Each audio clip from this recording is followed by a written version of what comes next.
ആരാധന. Hallelujah, hallelujah, hallelujah. Hallelujah, അടുത്ത് നിൽക്കുന്നവരെ നോക്കി പുഞ്ചിരിച്ചുകൊണ്ട് പറയാം ഹല്ലേലൂയ, ഹല്ലേലൂയ. ഹല്ലേലൂയ. പ്രിയപ്പെട്ടവരെ, ഇന്നത്തെ ചോദ്യം, നമുക്ക് എന്തിനാണ് ചില കുറവുകൾ ഉള്ളത്? എന്താണ് ചോദ്യം? നമുക്ക് എന്തിനാണ് ചില കുറവുകൾ ദൈവം അനുവദിക്കുന്നത്? നമുക്ക് വല്ല കുറവുണ്ടോ? നമുക്ക് പല കുറവുകളുണ്ട്. ഒരു രോഗമായിട്ടായിരിക്കാം, ഒരു സാമ്പത്തിക പ്രതിസന്ധി ആയിട്ടായിരിക്കാം, ഒരു പരാജയമായിട്ടായിരിക്കാം, ഒരു ബലഹീനത, ഒരു തഴക്കദോഷം, ഒരു പ്രയാസം. നമ്മുടെ ശരീരത്തിൽ, നമ്മുടെ മനസ്സിൽ, നമ്മുടെ ആത്മാവിൽ, നമ്മുടെ ജീവിതത്തിൽ ചില കുറവുകൾ ദൈവം അനുവദിക്കാറുണ്ട്. എന്തിനാണ് ആ കുറവുകൾ ഉള്ളത് എന്നതിൻ്റെ ഉത്തരമാണ് പൗലോസ് ശ്ലീഹ പറയുന്നത്. ഞാൻ വെളിപാടുകളുടെ ആധിക്യത്തിൽ അഹങ്കരിക്കാതിരിക്കേണ്ടതിനും കർത്താവിൻ്റെ പരമമായ ശക്തി എന്നിൽ വെളിപ്പെടേണ്ടതിനുമായിട്ട് കർത്താവ് എൻ്റെ ശരീരത്തിൽ ഒരു മുള്ള് വച്ചിരിക്കുന്നു, ഒരു കുറവ് വച്ചിരിക്കുന്നു, ഒരു സഹനം വച്ചിരിക്കുന്നു. അതുകൊണ്ട് പരമമായ ശക്തി ദൈവത്തിൻ്റേതാണെന്ന് ഞാൻ എപ്പോഴും ഓർക്കുകയും എനിക്ക് ഇപ്പോഴുള്ള കൃപകളിൽ ഞാൻ അഹങ്കരിക്കാതെ എപ്പോഴും എളിമയോടുകൂടെ വ്യാപരിക്കുകയും ചെയ്യണം. കൈയടിച്ച് കർത്താവിന് നന്ദി പറയാം. നമ്മൾ ഒരു കുറവുകളും ഇല്ലാത്തവരായി ജീവിക്കുകയാണെങ്കിൽ, നമുക്കൊരു കുറവുമില്ല, ഒരു പ്രയാസവും ഇല്ല, ഒരു ബുദ്ധിമുട്ടും ഇല്ലെങ്കിൽ നമ്മൾ ആരെ മറക്കാൻ സാധ്യതയുണ്ട്? ദൈവത്തെ മറക്കാൻ സാധ്യതയുണ്ട്.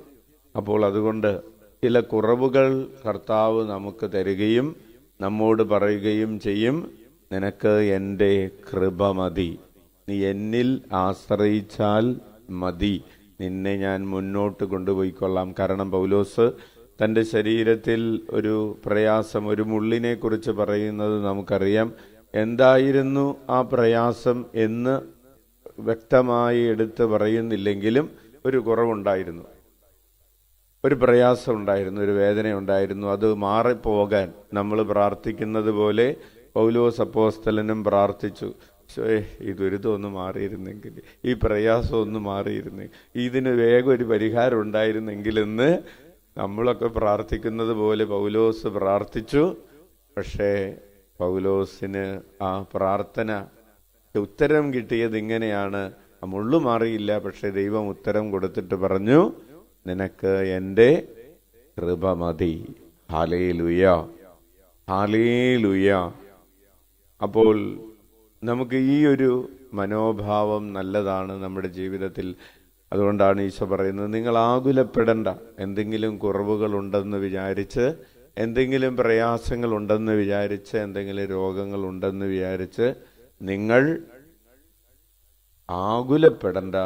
നിങ്ങളൊരു കാര്യം ചെയ്താൽ മതി, ആ കുറവുകളോടുകൂടെ തന്നെ ദൈവത്തിൻ്റെ രാജ്യവും ദൈവത്തിൻ്റെ നീതിയും ദൈവത്തിൻ്റെ കൃപയെ നിങ്ങൾ അന്വേഷിച്ചാൽ മതി. നിങ്ങൾക്ക് ആവശ്യമുള്ളതെല്ലാം, സ്വർഗത്തിലെത്താൻ നിങ്ങൾക്ക് ആവശ്യമുള്ളതെല്ലാം, നിത്യത സ്വന്തമാക്കാൻ നിങ്ങൾക്ക് ആവശ്യമുള്ളതെല്ലാം, വിശുദ്ധ ജീവിതം നയിക്കാൻ നിങ്ങൾക്ക് ആവശ്യമുള്ളതെല്ലാം ഞാൻ തന്നുകൊള്ളാം. ദൈവത്തിൻ്റെ ഒരു വാഗ്ദാനമാണ്. കൈയടിച്ച് കർത്താവിന് നന്ദി പറയാം. ഉച്ചത്തിൽ വിളിക്കാം, ഈശോയേ. ഈ ഒരു ബോധ്യത്തോടുകൂടെ, നന്ദി നിറഞ്ഞ ഹൃദയത്തോടുകൂടെ നമ്മളായിരിക്കുന്ന അവസ്ഥയെ കർത്താവിൻ്റെ കരങ്ങളിലേക്ക് കൊടുത്ത്, എനിക്കെൻ്റെ കർത്താവിൻ്റെ കൃപ മതി ഈ ജീവിതം നന്നായിട്ട് നയിക്കാൻ. ഞാൻ ദൈവത്തിൻ്റെ രാജ്യവും അവിടുത്തെ നീതിയും ആദ്യം അന്വേഷിക്കുന്ന ഒരാളായി പരിശുദ്ധ അമ്മ ജീവിച്ചതുപോലെ ജീവിക്കും. അതിനുള്ള കൃപ യാചിച്ചുകൊണ്ട് നമുക്ക് പ്രാർത്ഥിക്കാം. നമ്മുടെ അനുദിന ജീവിതത്തിൽ ദൈവശക്തി നമ്മളിൽ വെളിപ്പെടാൻ നമ്മൾ പ്രയത്നിക്കാതിരുന്ന സമയങ്ങളെ ഓർത്ത് അനുതപിക്കാം. നമുക്ക് ഉള്ള കൃപകളെയും അനുഗ്രഹങ്ങളെയും ഓർത്ത് അഹങ്കരിച്ചു പോയ സമയങ്ങളെ ഓർത്ത് അനുതപിച്ചുകൊണ്ട് ദൈവസ്നേഹത്തിനെതിരെ, പരസ്നേഹത്തിനെതിരെ ചിന്തകളിൽ, വാക്കുകളിൽ, പ്രവൃത്തികളിൽ വന്നു പോകുന്ന വീഴ്ചകളെ ഓർത്ത് അനുതപിച്ച് കരങ്ങൾ ഉയർത്തി 21 പ്രാവശ്യം യേശുനാമം വിളിച്ച് പാപപരിഹാരം ചെയ്യാം. ഈശോയേ, ഈശോയേ, ഈശോ